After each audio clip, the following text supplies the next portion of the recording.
I'm Karyn Harding, an amateur genealogist, and I've spent an embarrassing amount of time and money unlocking the stories of the people who had to exist for me to exist. And I'm Kim McMasters, a millennial with no interest in history, having kids, or leaving a legacy of my own. And you're listening to Low Ancestry. Each episode, I'll share one story from my family tree with Kim, proving that ordinary people like me, with ordinary ancestry like mine, have compelling and sometimes scandalous or heartbreaking stories buried within them.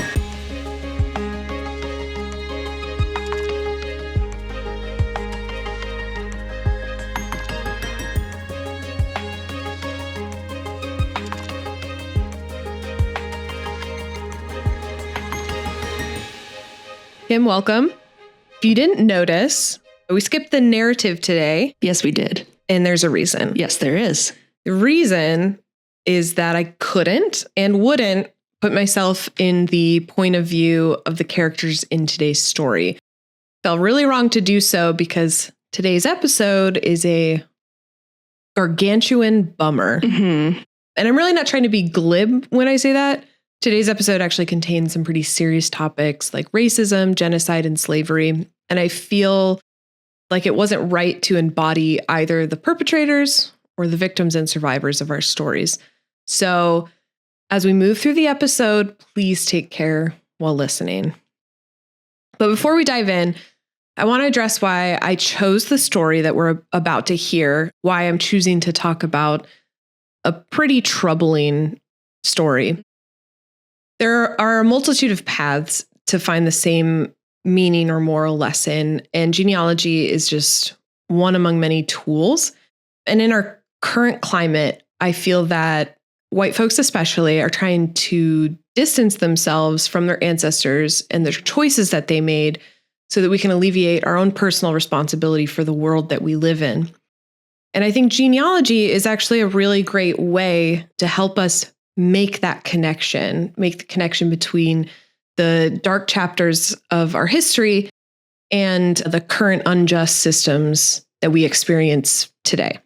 But I do want to recognize that it's a tool that has often been used to hide, cover, or lessen the dark chapters, maybe even glorify them. Mm-hmm. And I feel really strongly that genealogy should not be like that. So you're with me so far. I'm with you so far. I also think it's important to acknowledge, and I think we did talk about this last time, I think genealogy in a sense is a privilege. Because as white people, a lot of our history is recorded, and that is something that should not be taken lightly.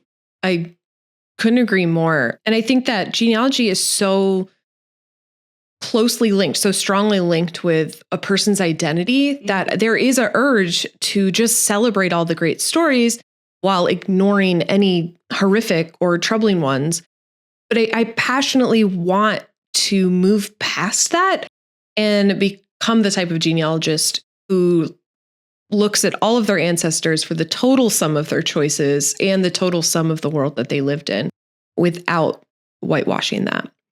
So I came from all the good deeds in my family just as much as I came from all the horrific deeds. And neither one needs to define me, but they do help orient me and my story in the broader world around me.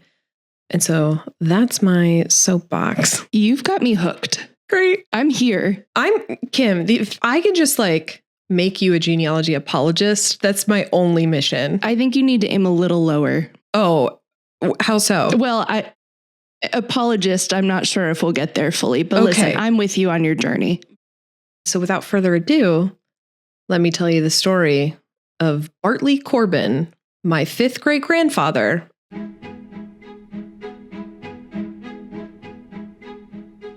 This story is about so much more than just one man or even his family. It's a story about American expansion, racial politics in the US, and how harmful policies and ideology travel through time. So I think it's obvious by now that I'm mostly a New York State baby. Correct. And my genealogy reflects that. My family is very tied to that history. But there is a single branch of my family that is completely opposite of that and is a southern branch of the family. But this branch of the family is so stereotypically Southern. None so much as one of the families in that branch, the Corbin family. So fun fact, Corbin, the surname, its literal meaning is little crow. Oh. Yeah, it's from the Old French and Middle English. And some historians think that it could have originally been used as a nickname for a man with black hair. Okay, it's a little A to C. Yeah, but I guess like in the same way that like Smiths get their name from their job. Oh, sure. You know, Corbins. We weren't really flexing our creativity back then, were we?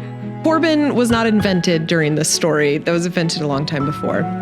So Bartley and the Corbin family are not originally from Georgia. They start in a place called Pendleton, South Carolina, which is in the northwestern corner of South Carolina. Okay. It's on Cherokee land that the British stole when they wanted to start expanding trade routes beyond Charleston, South Carolina. So it's something of a frontier town in the Appalachian Mountains. Where the Corbin family is from before South Carolina is up for debate. And there are two schools of thought. Either these Corbins were the first generation in their line to emigrate from the UK or Ireland. Okay. Through Charleston, South Carolina. Or they migrated from Virginia, where they come from the Virginia line of Corbins. In the first instance, it's not such a big deal. In the second instance, apparently it is a big deal. Uh-oh. The Virginia line of Corbins, they come from a well-established English aristocracy. And they have been in Virginia since the mid-1600s. And folks from this branch can boast connections to two signers of the Declaration of Independence, as well as a relationship to the man himself, Robert E. Lee. So this line of Virginia Corbins, we don't know that Bartley and his family come from them. But when they arrive on the scene in Pendleton, South Carolina, it's much less grandiose. They are on a frontier town in southern Appalachia, and they're very much the typical southern Appalachia family. What I do know is that Bartley Hughes Corbin, that's a hard name to say. It's a hard name to say, Bartley Hughes Corbin. Bartley Hughes Corbin. He's born on November 25th, 1815, to James and Sarah Corbin. Here's some other fun things that are happening in 1815. Hit me. Number one, Napoleon. No. He has his famous defeat at Waterloo, and his 12-year reign comes to an end. Wow. Jane Austen's beloved novel Emma is published in London. Mount Tambora, a volcano in Indonesia, erupts. It's the largest observed eruption in recorded history. Whoa, whoa, whoa. And the gas and ash that it emitted was so intense that it caused widespread cooling in the world. And 1816 is known as the year without summer all over the world. Whoa. Yeah. Very Game of Thrones. It was pretty crazy. And if you don't know that a volcano went off, you would have been pretty confused about what was happening. And I would imagine most people did. Most people were. And then lastly, 1815 was the year that the War of 1812 in the United States finally comes to an end. It's a narrow name for a war that lasts 3 years. It's a very narrow name. They didn't really think about that. No, they didn't. They were thinking about one thing and one thing only in this war, and we'll talk about that. Oh, good. So this last one, the War of 1812, is particularly important in contextualizing the world that Bartley and his family inhabit, especially on recently stolen Cherokee land. But unfortunately, I do need to back up a little bit more to the American Revolution to really get that full story. You're hitting two things I know nothing about and care very little about. I know. I'm going to be rattling off stuff that would make your eyes glaze over in American history class. But nothing exists in a vacuum, Kim, especially genealogy. Learn me. Teach me a good lesson. I'm going to world build for you. So stick with me. Excellent. After the American Revolution, America is on its new country, who this, bad girl tour. Also, like, yassifying America. I know, it's a really after bold the choice. American Revolution. You're making a very bold choice, and I'm absolutely here for it. If you're trying to keep me more engaged, this is the way to do so. Yassify the whole thing, yeah. So after they defeat Britain, the Treaty of Paris is signed. That's what marks the end of the war. And this is important because it also gives the U.S. sovereignty over all the land east of the Mississippi. No. And can you guess who wasn't at the Treaty of Paris? Indigenous people? Indigenous people were not invited. Well, that's rude.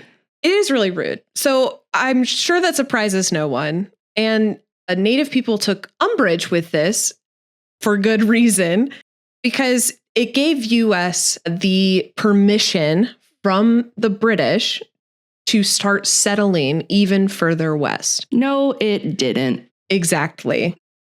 I'm going to write a strongly worded letter about it. Okay, you should. To 1776. Yep. So American expansion begins really in earnest after this. And the US government even starts giving free tracts of land to Revolutionary War veterans. You can't. Yeah. And also like the fact that Revolutionary War veterans got like hundreds of acres of land. And today, like they can't even get health care. Cool place, cool vibes. Cool place, cool vibes. And expansion was not popular with Indigenous people, as you might suspect. And there was often tensions between Native tribes and nations and white settlers. So one of those places was in Northeast Georgia and Northwest South Carolina with white settlers and the Cherokee people. These tensions would have been a common topic all around the Corbin since they lived right on the border of Cherokee land. And these topics would include the expansion, U.S. sovereignty, and the Cherokee resistance opposing both of these. So the Corbins would have been very aware that new land was opening up and settlements to the west because some of their neighbors in South Carolina and in North Carolina would be moving out there during this time. Then when the War of 1812 hits, on the surface, it's a war between the U.S. and Britain over maritime laws. So it's a lot of people call it like the Revolutionary War 2.0. Sure. But the British allied themselves with some of the native tribes. Now that's tricky. Well, this became a really useful excuse for the U.S. government and white settlers to push expansion and the removal of native people in the name of defeating the British. Now that's interesting. And that sounds a little familiar. Doesn't it? Doesn't it just? It rings a little true. It rings a little bit true. Still. Well, prepare to get a little more angry because in comes our boy, Andrew Jackson. There is no battle that is more indicative of the desire to use the War of 1812 to screw over Indigenous people than the Battle of Horseshoe Bend, which was led by Andrew Jackson, who is not the president yet. He's just high up in the military rank. Some schmuck with a horrible heart. Exactly. Or no heart. Or no heart. So he leads this attack, which was in retaliation for an attack made by the Upper Creek tribe. They aligned themselves with the British. So the Muskogee Creek Nation was separated into the Upper Creek and the Lower Creek. The Upper Creek allied themselves with Britain, and the Lower Creek allied themselves with the U.S. So at the Battle of Horseshoe Bend, Andrew Jackson fought the Upper Creek with U.S. troops, Lower Creek troops, Cherokee and Choctaw troops. So it was a lot of different nations represented, and he won the battle. So the legacy, and the reason I'm talking about it, is that the Upper Creek were forced to sign a treaty offered to them by Jackson that ceded over 20 million acres of land, including Lower Creek Nation land. What? Yeah, the people who had just helped him win the battle. Scum of the earth. I'm big angry. Yeah, you should be big angry. I'm big angry. But this is important because that's 20 million acres of land in the Southeast that the U.S. government now controls. I don't have any way to conceptualize that in my head. It's a lot of acres. It's a lot of acres. I didn't really either. 1.9 million of those acres, Jackson did give to the Cherokee people. He gave it to them in like the Southwest area, like Georgia, Alabama area. But he did this because he wanted an exchange for their land in like the northeast of Georgia and the land that they were holding there. The Cherokee agreed to this, but they state explicitly this is their last land sale. They will not do another one. And then afterward, Jackson gets promoted to general. Oh, and then it's all worse and worse. I think it does get worse and worse. I know. So over 20 million acres in the Southeast is now open for white settlement, specifically in Georgia, where there are land lotteries for qualified individuals. What's a land lottery, you might ask? Who's a qualified individual, I might also ask. Yeah, I'm going to tell you who's a qualified individual. Free white men. Sure. Or a free white widow. That's it. I have nothing. That's it. We don't qualify. You and me. We don't qualify. Thank God. So you could apply for a lot of a couple hundred acres, and then if you were chosen, the U.S. government would just give it to you. You can move your family there. Everything is just made up. Yes, it's all made up.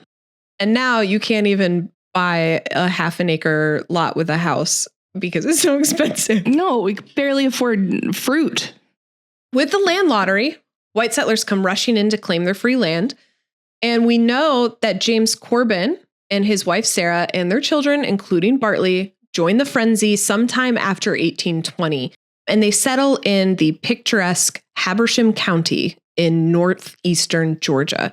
It's this like very beautiful place with like waterfalls. It's in the mountains. It's another like quintessential Appalachian area. It sounds nice. It is pretty nice. They don't deserve it. So we don't know if James won a land lottery. I am actually pretty sure that he probably didn't. But I do know for a fact that his father-in-law, John Sitton, does win a land lottery. So it makes a lot of sense that when John Sitton goes to his land in Georgia, James, Sarah, and the children all follow and they settle there around the same time. We don't have a lot of insight into their lives during this time. So during the 1820s into the 1830s, we know that all of the people living in the area, the white settlers, they subsisted mostly on farming. So there's good reason to believe that the Corbins did as well. Bartley grows up this way. We actually don't know if he ever even attended school. He admits later in life that he never learned to read or write. He only learned how to sign his name. So we have a good reason to believe that his upbringing and his life was really rustic and very backwoods. I also don't totally know how many siblings he had. I was going to ask. There's an 1830 census, which does not list everyone in the household. It just numbers them. So there are 4 free white persons under 20 living in the house, 3 male, 1 female. We know Bartley's one of them. So we don't know the final number of children, but there were at least this 4 during that time.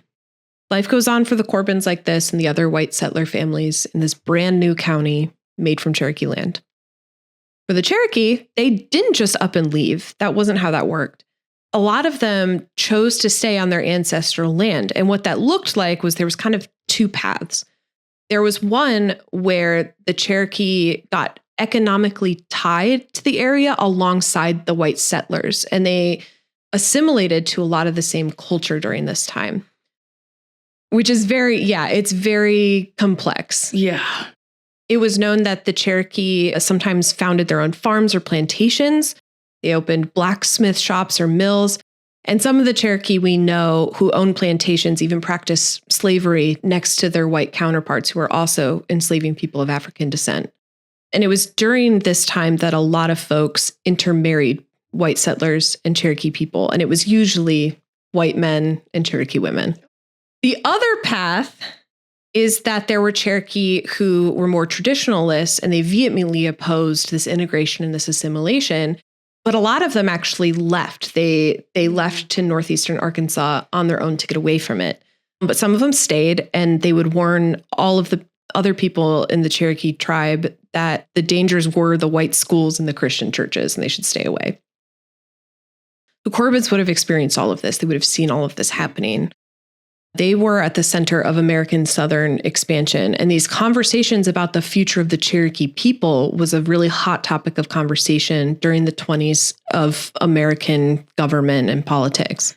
We can't even imagine what the relationship was like between them. I think it's never as simple as they hated each other, because we know that they lived alongside each other, but in really complicated power imbalances.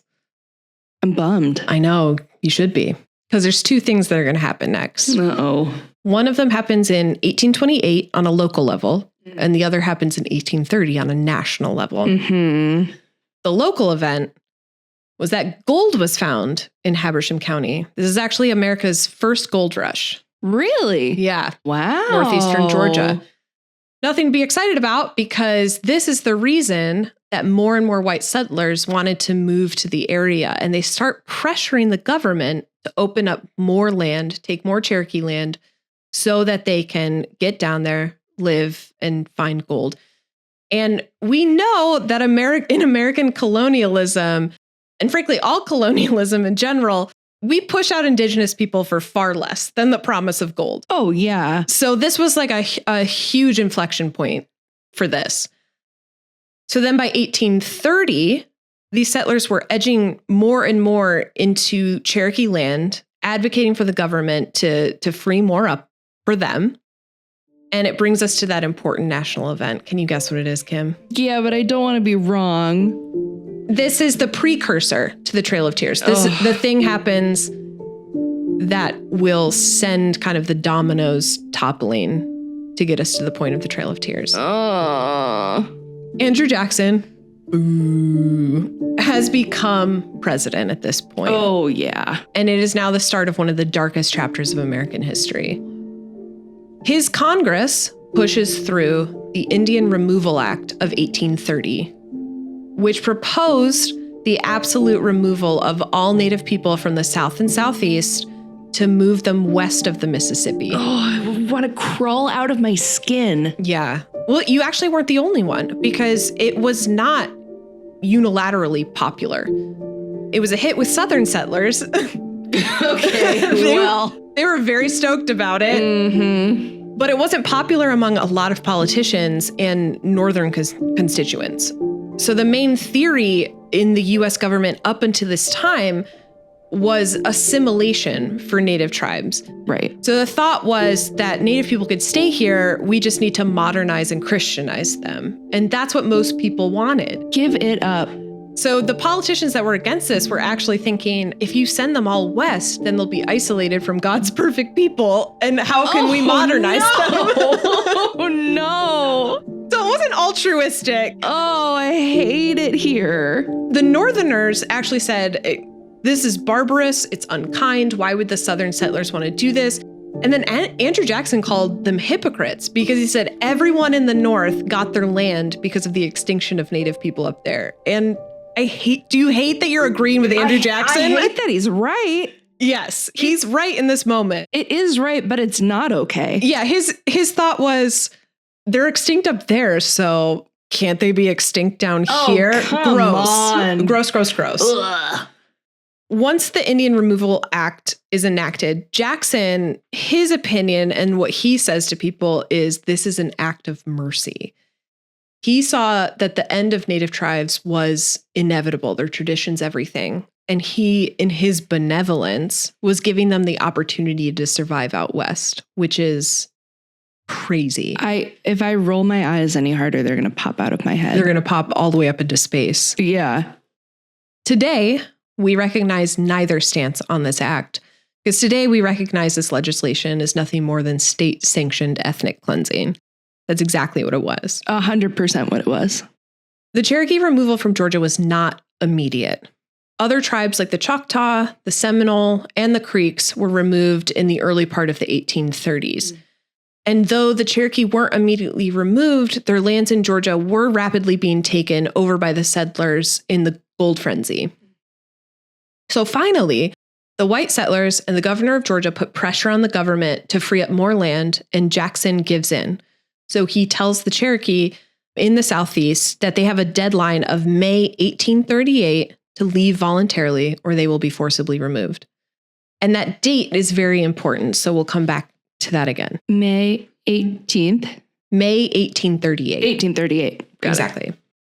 Meanwhile, for the Corbins, it's now 1836, and Bartley is a 21-year-old strapping young man. As you can see from this picture, Kim.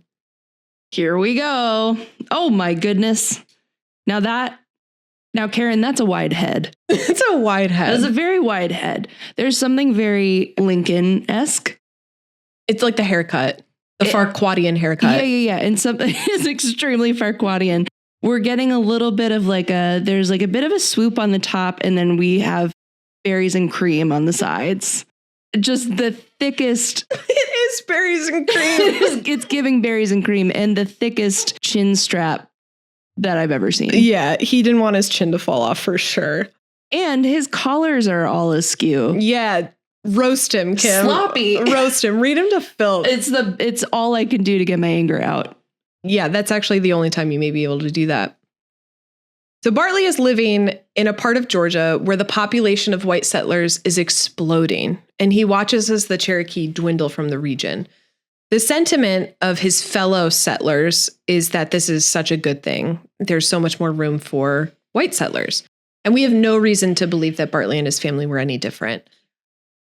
All of this is going on when Bartley hears a call from the U.S. Army that goes out to all the young men of South Carolina and Georgia. And Bartley is technically a boy of both. The U.S. government wants this last holdout of Seminole people living in Florida to get gone and go west of the Mississippi, as mandated by the Indian Removal Act. But the Seminole refuse and fight back, in part because a significant portion of their tribe is actually now made up of free, formerly enslaved Black people. Back when it was Spanish controlled in Florida, enslaved persons would run to Florida where there was not slavery. Whoa. And they would live as free men. And these free men, not all of them, but some of them were welcomed into the Seminole tribe. Oh, it just makes me so sad. Yeah, I mean, they became really important parts of the tribe. Like some of them even became tribe leaders. Wow. I know. So these formerly enslaved people were a big reason why the Seminole fought back, because the formerly enslaved folks were like, we know exactly what will happen if we get forced back into enslavement. We can't let them take us. They've been through so much already. Exactly. And here we are again. And I'll say, like, the Seminole actually like hold their own. They do a lot of like guerrilla fighting and win a lot of skirmishes against the U.S. Army.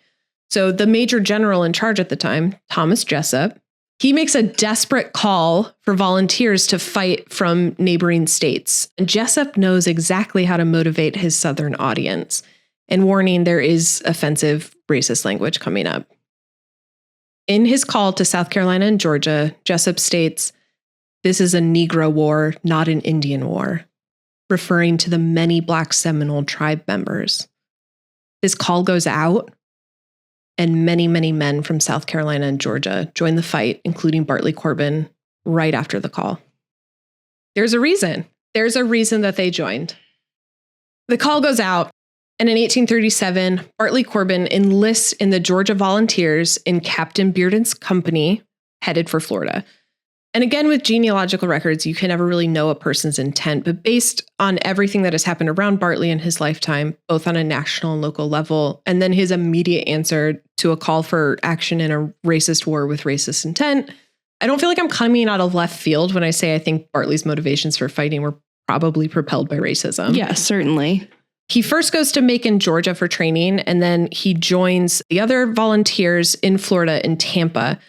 And Bartley has a very special role in his little Georgia company. He's a bugler. Oh, come on. I hope he got beat up so many times. I hope he got noogies abound. I know. When I first saw that, I also was like, what an idiot. And then I found out that it actually was like a really important position. Yeah, whatever. You're still just a little horn boy. Yeah, I put him on the same level as like the little drummer boys. But that's actually not true. They didn't usually fight, even though they were trained and they could fight. They were something of like the most important messenger on the battlefield. So according to tapsbugler.com, company buglers were messengers, surgical assistants, and on ambulance crews. Many of them carried rifles and fought alongside the other members of the company, but their primary responsibility was to the music. I just keep picturing like bugles, like the chip. Well, it's nicer if you think about him playing a bugle with bugles on his fingers. What a dummy. And then having someone kick his whole butt. What a big dummy. What a big dummy. What a big dummy. On a loud, crowded battlefield or in a desolate swamp separated from your company, a bugle was sometimes the only thing that could be heard clearly over the loud noise or long distances. So their role was so integral to messaging from the officers that the buglers had close relationships with leadership and were sometimes considered to be an unofficial officer. So it was an important position, but silly little bugler is just a little bugle boy. Just a little bugler. Oh. So, I mean, his role was important, I guess, whatever. But also that hair. Berries and... Can you picture that little berries and cream hair just tooting on his little bugler? It's already happening, and it's a really great image. So Bartley's company joins up with Jessup in February of 1838, just in time. Just in time for what, you may ask? Just in time for Jessup to be the worst. Seminole chiefs Tuskegee and Halak-Hadjo approached Jessup with a proposal to stop fighting if the Seminole were allowed to stay south of Lake Okeechobee and not relocate west. Jessup says, okay, let me check with the guys upstairs. And he sends a letter to D.C. The Secretary of State rejects the idea, and instead of letting the Seminoles leave the parley peacefully, Jessup orders the 500 Seminole in his camp to be seized and has them transported west immediately. The war continues in Florida, but Bartley's company is called back to Georgia in May of 1838. No. The date sound familiar? It's a bad time. It's a bad time. This is the date that the Cherokee were given by the U.S. government to relocate voluntarily. Bartley's company makes it back to Georgia on May 4th. The efforts by the U.S. to round up the Cherokee start on May 26th. And Bartley's military records actually state that he was discharged from the military on May 12th. So he wasn't involved in any official removal of the Cherokee. But Kim, can you read a quote from Bartley's obituary at the end of his life about his unofficial actions? Yeah, but I don't want to. I know. I don't want to give this guy any airtime. He assisted in carrying off the Indians from Lumpkin County and was drawing pension for such services at the time of his death. So we do have written evidence that he was part of the roundup, but he was not doing it a part of the U.S. Army at that time. And that does not make it better. Nothing makes it good. Nothing makes it good. So I believe that Bartley and his company were purposefully discharged so that they could return to their homes and take part in their own grassroots removal of the Cherokee from their land. So the removal happens at the end of May 1838, and this is the moment that we talk about when we talk about the Trail of Tears, even though this whole experience had been happening for years by this point. Yeah. But we think of it as this moment because it was the most flagrantly violent. Families were forcibly taken from their homes by gunpoint over the span of 3 weeks and then brought to concentration camps. Then they were marched to modern-day Chattanooga, Tennessee, a march which already began to take lives due to disease and exposure to the elements. And that summer was so hot that the Cherokee pleaded for a pause in the march for their safety, and it was granted, but then they were kept in internment camps in Chattanooga all summer where disease like dysentery led to more deaths. So by the time the Cherokee make it out west, the death toll of just the Cherokee removal of these 3 weeks reached around 4,000. Oh, that doesn't even include the removals of other tribes before and after this event. God. It was horrible. And we know that much of what happened during the Trail of Tears fits the modern day criteria of genocide, though that classification is debated among historians. How? You tell me. How? You tell me. I feel confident in classifying it that way, and I think there should be no debate, but they won't officially declare it a genocide. I hate it. I hate it too. So after the Cherokee removal, Bartley is back home. And even better for him, he receives 80 acres from the U.S. government for the part that he played in Florida. So basically, he gets 80 acres of land for 6 months in service, 3 of which he spent in the combat zone for ethnic cleansing. 6 months of being a bugle boy. Of being a bugle boy. God. He gets 80 acres for that. There is no musician on this planet that would ever receive compensation for 6 months. You get, what, 20% off a drink? Yeah.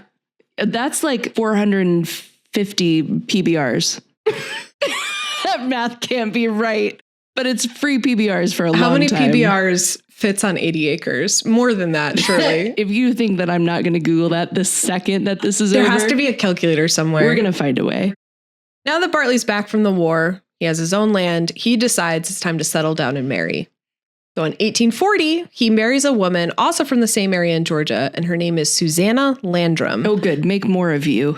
She often goes by Susan. So here's a picture of her. This is a later picture. Yeah, this is not when they got married, surely. Okay. She kind of looks like her husband. Yeah, they seem well suited. There's a bit of a resemblance. She's got a smug grin on her face. Yeah. I think I don't like that. I'm going to say it's a hard don't trust for me. There's not a ton of information about Susan or her family. I have the names of her parents, but there's just really nothing out there that I have found yet about them. Shocker. Well of info dries up quickly, but there may be a complicated reason why that info is not out there. So I do want to preface this that the info I have is not conclusive proof. I'm basing it solely on one record that is not concrete. The name Susan Landrum appears in the index for the applications for allotments in the Cherokee Nation, which was the list of Cherokee who applied for land in Oklahoma during what the U.S. government calls the voluntary removal stage of the Trail of Tears. Oh, no. So there's no other information on this record. There are no dates, no family members, just her name on the roll. And in the spot next to her name, they have the land tract number, but that is also blank, which makes me think she didn't get a land tract. I don't know that Susan is a Cherokee. I just know that this record exists, but I can't conclusively tie it to her. But if Susan and her parents were Cherokee, it could explain why information on them is so hard to find. And as I said before, there were Cherokee in the area of Georgia who had been assimilating to white settler culture. So it's not crazy that Susan and her parents would have white names and intermarry with white settlers. It's also possible that there's another Susan Landrum who is a Cherokee, and she has nothing to do with Bartley Corbin. And our Susan is just from another poor white Southern family in Georgia who don't have a lot of records about them. For Susan's sake, I hope she isn't Cherokee, because that sucks that she's married to a man who literally credited with carrying off the Cherokee people out of the county. Even if she isn't a Cherokee, I do know for a fact that Bartley's daughter, Eliza, later in life, she marries a part Cherokee man, and they have children together. So no matter what, Bartley's family becomes inexorably tied to the people that he oppressed. His grandchildren are part Cherokee. But here we are looking at it. Yeah. So Bartley has at least 6 children with Susan, and they become a prominent family in Lumpkin County, where he moves. Lumpkin was made from Habersham County, another new county in the area. And he's not prominent in the rich way. He's prominent in the way that they were recognized as one of the first families of the county. They were regarded as a good family and members of their community. Bartley joins the Masonic Lodge in Lumpkin County, and he becomes a Freemason, which I mention only because there are historians who do tie the membership of the Freemasons to the membership of the KKK, citing the parallels of secrecy, brotherhood, and the safekeeping of white Protestant American values. And that's a critical factor in drawing membership for both organizations. I think most, quote, prominent men in the South after the Civil War were doing that. During the Civil War, though, Bartley does fight for the Confederates, but he does it in a very local community kind of way. Is he bugling? No. He creates his own company. He is in the Confederates, on the Confederates roll as the captain of Captain B.H. Corbin's company. It's the Georgia Cavalry for Local Defense, which, if you're confused, I was confused too. I'm confused. The southern states had a lot of these local defense companies that were usually captained by just like some guy from the area. And they usually consisted of like just a handful of men. They stayed behind while the young men in the Confederate Army went off to war. So they were considered like the last bastion against the Union soldiers if there was an invasion. Oh boy. And usually the men who joined this were white men that were still able-bodied, but for some reason or another, they were exempt from joining the Confederates. I think for Bartley, he was getting kind of old at this time. He was like in his 40s, which was old. Which is old. Which was old at that time. Thank you for reminding us that it's not old now. It's not old now, probably. But their original purpose was to be a bastion of defense, but they ended up having more of a purpose as catching deserters when they would come home. So Confederate deserters would run back home, and these local defense guys would pick them up. I really thought you were going to say catching dessert, and I do really want dessert. And local defense had no oversight. So one unit could capture a deserter and just like send him back to the army. And there would be other local defense that would capture a deserter and just execute him immediately. Whoa. They had no oversight. And a fun fact, actually, is that the famous Hatfield and McCoys, that was started out as a spat between two like local defense home guards during the Civil War. So Bartley and Susan make it through the war. Their kids grow up, and then Susan passes in June 1876. But Bartley's not down for long. He marries again in February 1878 at the age of 63 to 26-year-old Lucretia Smith. No. Yeah. No. Yeah, it's gross. No. It's gross. But I mean, at this point, Bartley's one of the primary landowners in Lumpkin County, and he receives a government pension for his military time during the Indian Wars, which is no small thing because in the South, Confederate soldiers aren't getting a pension because they were literally rebels. So he's one of few who's getting a U.S. pension. So, I mean, Lucretia, I'm so sorry, but get that bread. He's going to die soon. Surprisingly, he's not buried in either Lumpkin or Habersham County. He's actually buried in a place called White County, Georgia, which I think you would have loved that. Yeah, I think that is a great way to go for a man like that. Exactly. So it feels like we've sat here for many lifetimes, Kim, and I know that. But we finished. And it's time to find resonance. Oh, so you have to dig deep and pull out anything that might have resonated with you in this story. Here's the thing. Yeah, go off, Queen. I think that a lot can be learned from looking at how colonizers and other oppressors have been repeating a lot of the same tactics for years and years and years and years. I think what bums me out about all of it so much is not that I'm trying to not look back and trying to stay ignorant. I think what bums me out so much is that for the rest of time, white men are going to steal, and they're going to be violent, and they're going to take things and claim for 1,000 different reasons that they deserve it. And no matter how much we learn, there are other white men who are probably going to permit it. And we are getting further and further away from having power to change that. And that makes me sad. It is really sad. I think the thing that I would push back on is that you're absolutely right. But when we learn more and more just how pervasive these patterns are, there are those of us who clock it. Sure. We clock it and we say, you've been doing this for years. And there are so many men, I think, like in power especially, who try to get away with being the nice guy. Governmentally and locally. Mm-hmm. They try to get away with, no, I'm one of the nice ones. I mean, that's the thing we hear all the time. And I just think the more that, or at least for me, I won't speak for everyone, at least for me, the more that I stare into the face of the non-stop pattern that exists, the more that I feel capable of clocking it and doing my part and calling it out. And it's been really useful for me to keep making these connections. Sure. For every one of you, there is someone who was at the Capitol on January 6th. And that is what bums me out the most. It's a huge bummer. But I mean, we're doing our part by calling it out right now. And it would be so great if other people or countries also called it out and used language that was appropriate when appropriate for things like ethnic cleansing and genocide. Absolutely. And I think it starts with talking about things in the words that they need to be talked about here.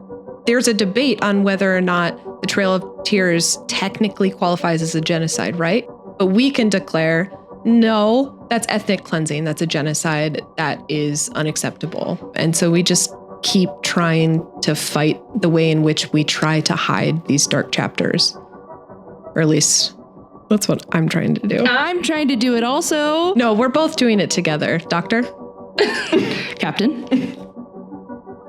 Okay. So that's it. That's it. My resonance is exactly the same as yours, Kim. It really helps me to think about how I am not exempt from the repercussions of the choices behind me. Certainly. I mean, it's literal proof that my family prospered off of stolen land and ethnic cleansing. Like, I know for a fact. So I can't walk into conversations saying, this is bad, but I didn't do it. Oh, of course not. I know for a fact that my family profited off of it. And so I think it's my job to educate myself on that and keep confronting it.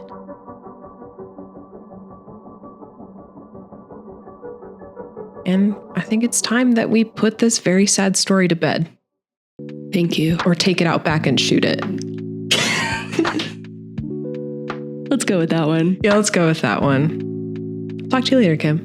Bye, Karyn.